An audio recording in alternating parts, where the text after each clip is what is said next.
The Chicago Cubs have already survived one elimination game here this postseason, getting through the wild card round in a Game 3 against San Diego. Can they do it again? One big hit, one home run can turn the entire series around. Cubs are looking for that magic here at Wrigley. Those Brewers, they are going to have to deal with Jameson Taillon, who might be the best starter over the later stages of the season for the Chicago Cubs. Oh, he might be the best starter left for the Chicago Cubs. He's a guy that's a pro's pro. You know he's not going to get nervous in this situation. Elimination game in the wild card series, he went 4 scoreless. And they're hoping that Priester, their starter for today's game, it was usually win day when he started this year for the Brewers, 12 consecutive winning decisions. When you think of Jameson Taillon and what he can do, he was on the injured list twice, so he might be the strongest right now without the full body of work this summer. Only the 3rd career playoff start for Jameson Taillon. 29 homers, 103 runs batted in for Yelich during the regular season, leading the Brewers in both categories, and he has a base hit right off the hop, up the right field line. Yelich digging for 2. It's a leadoff double. Well, Yelich gets the Brewers going. The pitch first is a breaking ball right in the middle of the plate. Yelich reaches out and gets that right down the line, goes right over the bag, and the Brewers have started well again. So here's Jackson Chourio. What a series it's been. An explosive series. 5 for 7. A double, a homer, 6 runs batted in. Chourio grounds 1 to 3rd. Yelich has to stay put at 2nd. As Shaw makes the putout. Chourio not able to get that ball to the right side to advance Yelich and have a productive at-bat. Good pitching by Taillon. 4 scoreless innings in the clincher against San Diego in the wild card round. They need that kind of effort here today. As Turang lays off, and it's a 5-pitch walk. And that'll bring up William Contreras. They'll walk. They have the humble approach. Take the base hit. Had 9 singles in game number 1. But they can also go deep. Contreras pops it up. Where is it? Nobody sees it. It might fall. It does! Taking off from first is Turang. Nobody's at second base. Everybody's safe. Late afternoon sun at Wrigley Field, and now Craig Counsell wants to know why the infield fly rule wasn't in effect. The umpire is going to say no one had a beat on the ball at all. You don't call the infield fly rule until you're sure that it's playable, that it's going to be played. But Michael Busch never saw it off the bat. He put his arms in the air. And then no play at second because they couldn't get the outfielder, Pete Crow Armstrong, into second base. See his arms up? I cannot see it. We knew that this sun would play havoc early, and it's cost the Cubs and put them in trouble. Big time trouble. Bases loaded, 1 out. Sal Frelick. The road team has scored first in the first 2 games. Problem is, after the Cubs did that in Milwaukee, the Brewers came right back as Frelick flies 1 to left. That might get a run home. Ian Happ drifting over, makes the catch. Yelich tags from 3rd. Throw home, not in time. 1-0 Milwaukee on a sac fly from Frelick. Well, there's the productive at bat by the misplay by the Cubs, by Frelick. And now Caleb Durbin bats. And Durbin with a fly ball to center, but Pete Crow Armstrong is there. And he will make the catch. But the game begins on a very bizarre note. The Cubs take on the 25-year-old Quinn Priester from just across the way, about 20 miles from here at Wrigley Field, making his postseason debut for the Milwaukee Brewers. It's the 4th time he's faced the Cubs this year. First time, 4 1/3, gave up 7 runs, but his last 2, 10 innings, only 3 runs allowed. Michael Busch back in the starting lineup for Chicago. Remember, came off the bench in game 2. Busch with a drive, right field. Frelick goes back to the track, to the wall, gone! Tie game! Michael Busch, a leadoff bomb once again. In a postseason where Chicago has not seen reliable offense, Michael Busch delivers. In game 2, Suzuki had a 3-run home run that was answered by Andrew Vaughn. The Brewers score a run on a missed pop-up, and Busch turns it right around with 1 swing. There have been fireworks early in every game of this series. What an ending to the season Busch has had. He has been red hot of late. His 3rd home run in this 2025 postseason, his 2nd leadoff home run in this series. Horner now with a count of 2-2. Nico hitting .368 in postseason play. Horner with a line drive up the middle for a base hit. Again, another cutter that just spins in the middle of the plate. Nice hitting by Horner. Bullet up the middle. Now can the Cubs get a runner in scoring position? That's been a big challenge this series. Just 4 at-bats with a runner in scoring position. And ball 4. So a homer, a single, and now a walk.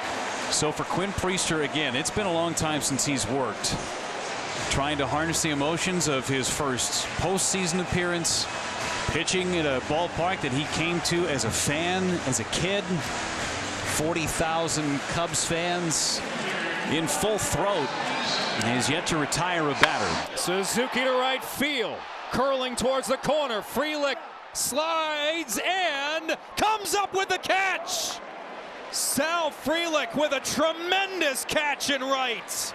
That saves a run, takes an extra base hit away from Suzuki, and results in a huge first out.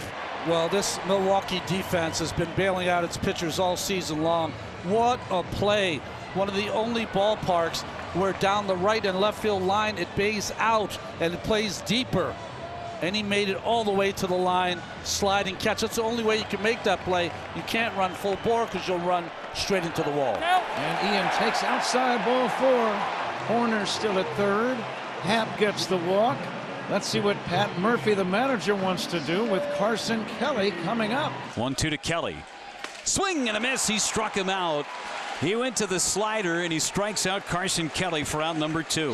Well, but that's the best slider he has thrown so far in this first inning. Bottom drops out of it, and the speed, change in the speed, fooled Kelly there. Despite the number of pitches, this is a successful inning if somehow he gets through Pete Crow Armstrong. 0 for 4 in game 2. Pete Crow Armstrong delivers with a base hit to right.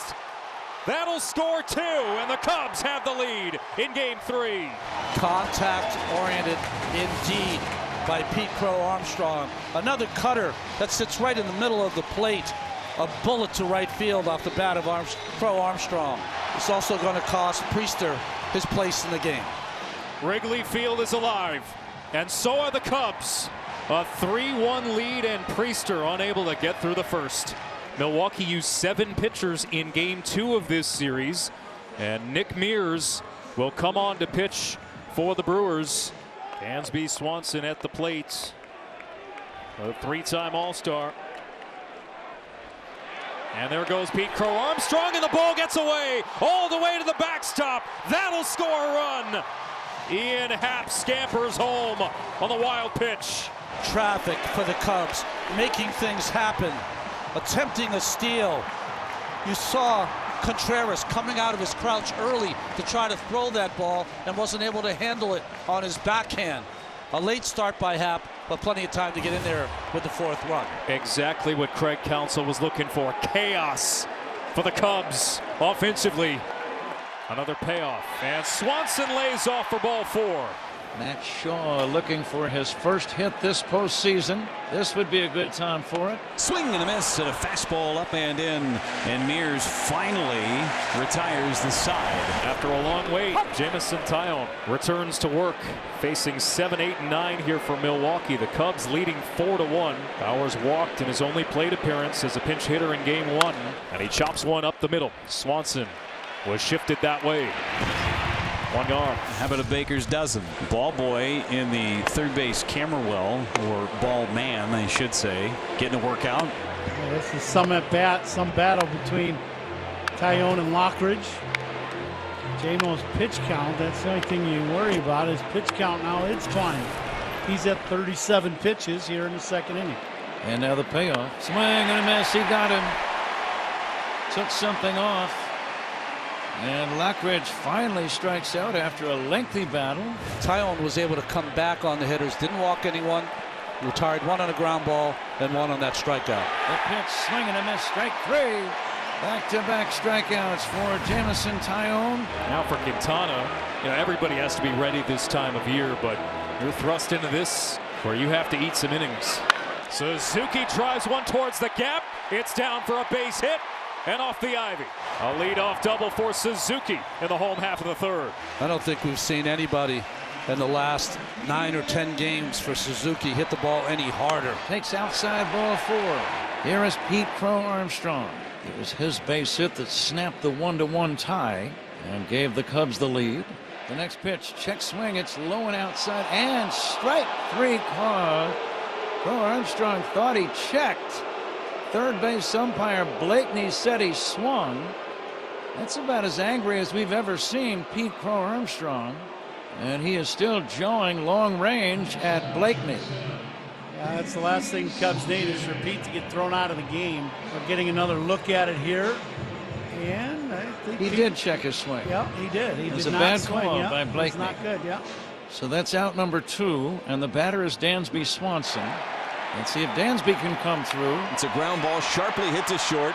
Ortiz gobbles it up, throws to first in time, and retires Swanson. And Quintana works around the leadoff double and strands a pair in the bottom of the third. For the hitters, too, you know, with all the practice, this is not a normal time to see the ball out of the hitting background. Base hit to left by Frelick, past a diving Shaw at third.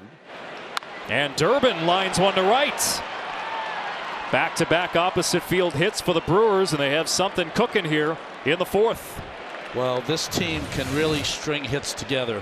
We talked before, they don't chase a lot, they don't swing a lot, but when they swing, they make contact. Bring up Jake Bauers.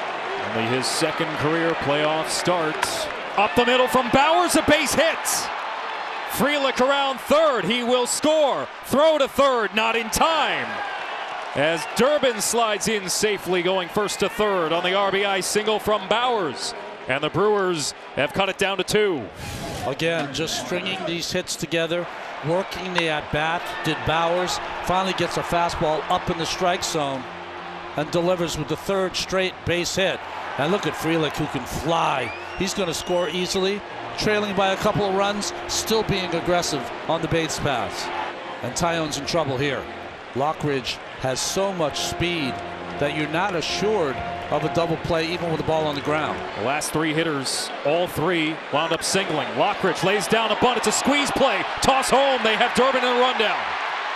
Kelly to Shaw, who runs down the line, makes a shovel play to Bush, and he will finally get the tumbling Durbin for the out. Well, this is a safety squeeze by Lockridge. And what does that mean? He is bunting, and if it's a good enough bunt, then the runner on third should come home. But he bunted it too hard, so Durbin should have probably stayed at third base. But they end up with the same situation, because in a great rundown by Durbin, both runners advanced to second and third anyway. Great job by Caleb, staying in that rundown as long as he did. So now it's second and third, 2 out, and Joey Ortiz the batter. Swinging a bouncing ball, 1 hop to third. Shaw has it, throws to first to get him. Out number 3. The Brewers get a run on 3 hits. They leave 2.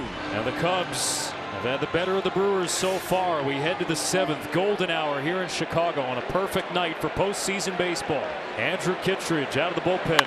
At first pitch, it's Jake Bauers lifting this ball to left field. Hap goes back. That ball is gone! Jake Bauers with an opposite field shot. And the Brewers are within 1. Jake Bauers having himself a night here at Wrigley. A solo blast. It is 4-3 Cubs. Bauers has driven in a pair here tonight for the Brewers. You know, you were talking about the swirling wind that can happen here. That ball was aided and blown out of here by the wind. Bauers got a good piece of it, but it stayed in the air a lot longer than it looked off the bat. And here come the Brewers. Another wrinkle in the plot and a must-win for Chicago. Isaac Collins is the pinch hitter. Swing and a miss. There it was, Ron, exactly as you said.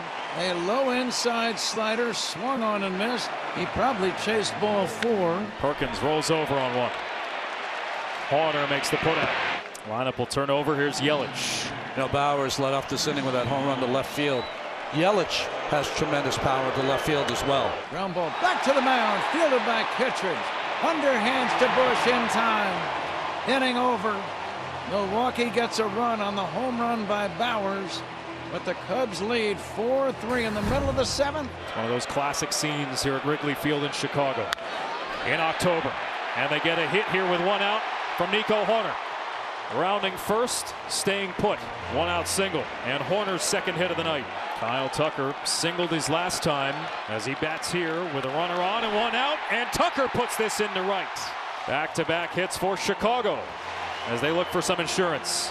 And Pat Murphy is out of the dugout for the Brewers with the power threat of Seiya Suzuki coming to the plate. Patrick, a former fourth-round pick of the Arizona Diamondbacks. Another 2-2. And Suzuki with a bouncing ball left side. There's one. Not the second. Andrew Monasterio just into the game. Had to wait for that hop. They got the out at second. Nico Hoerner gets the third. Well, good hustle by Suzuki. So now Ian Happ batting from the left side. Runners at the corners, 2 out. Swing and a miss. He struck him out. Breaking ball down below the zone. Happ went fishing. And Patrick strands a pair in a scoreless seventh inning for the Crew. Nervous energy galore in front of a packed house here at Wrigley. First pitch swinging Jackson Chourio. Pete Crow Armstrong dives, can't come up with it. And it'll be a leadoff double for Jackson Chourio. The Brewers have the tying run in scoring position here in the 8th. And Pete Crow Armstrong has made so many highlight plays all season long. Almost comes up with this one. Just tips off the end of his glove. And now Bryce Terang will face the lefty, Caleb Thielbar. Swing and a miss, strike 3. Terang strikes out for a huge out, number 1. Thielbar, a sharp breaking ball gets him. William Contreras the bat. Low, ball 4. Go-ahead run is on base for Sal Frelick. Sac fly, a base hit, and a ground out for Frelick as he faces Thielbar. Frelick, roller up the middle. Hoerner to his right, makes the flip for one. The throw to first, not in time. Frelick can fly, and he beats it out at first. I mean, there aren't many double play combos that can even make this close. Good job by Hoerner to get it to Swanson, the strong arm, but too much speed by Frelick. It is now 3-0. And the pitch, ball 4. Durbin, a 4-pitch walk. So the tension is ratcheted up another level. Jake Bauers at the plate. Bauers, having a big game, has already singled and homered, and he's the left-handed batter. Bases loaded now, 2 down. Cubs lead 4-3, 8th inning. Listen to this crowd. The 1-2 pitch. Swing and a miss, strike 3. The Brewers leave the bases loaded with the tying run 90 feet away. Now the Brewers go to their bench. Andrew Vaughn, who had a homer early in Game 2 after the Cubs went up 3-0. Andrew Vaughn promptly answered. Cubs leading 4-3. Brad Keller on the mound. And Vaughn with a fly ball to right center. Suzuki comes over to make the catch. 2 outs for Brad Keller and the Cubs to survive for one more night. Here's the 3-2. Swing and a miss, strike 3. Out number 2. That was gas in the outside corner. He just reared back and threw it right past him. That is a big pitch for Keller. The noise is deafening at Wrigley Field. The Brewers are down to their last chance. Christian Yelich at the plate. Yelich, a hard hit ball to second. Hoerner makes the play. And the Cubs survive. The Chicago Cubs stave off elimination and force a Game 4 tomorrow night. Talked a lot about the Brewers bullpen. What a job by the bullpen tonight for the Cubbies. 5 innings, only 1 run allowed, and this beautiful play by Hoerner to his left. That ball was scalded, and he gets the final out. The 2-out hit in the first inning by Pete Crow Armstrong might have turned the tide of this series. They fly the W. They play Go Cubs Go. And for the second time, the Cubs survive an elimination game here at home.